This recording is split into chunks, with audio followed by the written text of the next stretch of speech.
Hello guys, welcome to my channel. तर आज गणेश चतुर्थी असल्यामुळे आपण सगळे जाणार आहोत दगडूशेठला आणि दगडूशेठ सोबत मी दाखवणार की तिथे काय काय होत आहे आणि बाप्पाचे आगमन कशा प्रकारे होत आहे. तर चला भेटूया आपण दगडूशेठला. काकाने दिली मला रामवाडी मेट्रो स्टेशन पर्यंत लिफ्ट आणि पहिली वेळा मला खूप छान वाटत होतं, कारण की मी आतापर्यंत स्वतःच गाडी चालवली, पण पहिली वेळा मी कोणाच्या मागे बसलेलो होतो.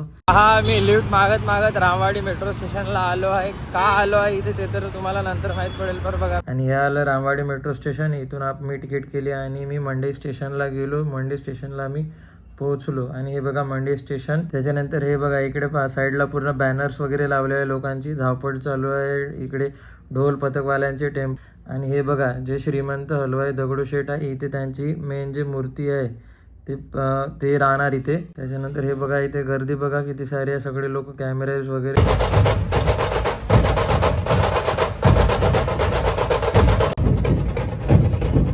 हे बघा श्रीमंत दगडूशेठ हलवाई मंदिरचं डेकोरेशन आणि मंदिर बघा किती छान दिसत आहे.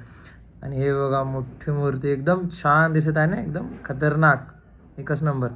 आणि हे जे पूर्ण डेकोरेशन जे बनवलेलं आहे श्री पद्मनाभ स्वामी मंदिर केरळमधील बघून बनवलेलं आहे. आणि त्याचसोबत या ढोल पथकची वैशिष्ट्य अशी आहे की इथे सगळ्या महिला मंडळ आहे आणि मला जे मुलं दिसले ते फक्त गर्दीला साईड करताना दिसले बस. त्याच्यासोबत हे बघा हे जे गणपती आहे ते चाललेले आहे आपल्या मंडपापर्यंत. आणि त्याचसोबत श्री छत्रपती संभाजी महाराज यांचं जे छावा मूवी मधील आपल्याला जे सगळं दाखवलं गेलेलं आहे. आणि अजून हे जे गणपती आपल्या मंडपापर्यंत चाललेले आहे त्यांचं आगमन होत आहे इथून. आणि इकडे खूप गर्दी राहतात बाबा पेठ्यामध्ये, म्हणजे गणपती म्हणजे एकदम खूप आणि खूपच गर्दी. आणि बस मग आलो मी मेट्रो स्टेशनकडे. खूप दूर होती रांग आणि खूप गर्दी होती मेट्रो स्टेशनमध्ये पण.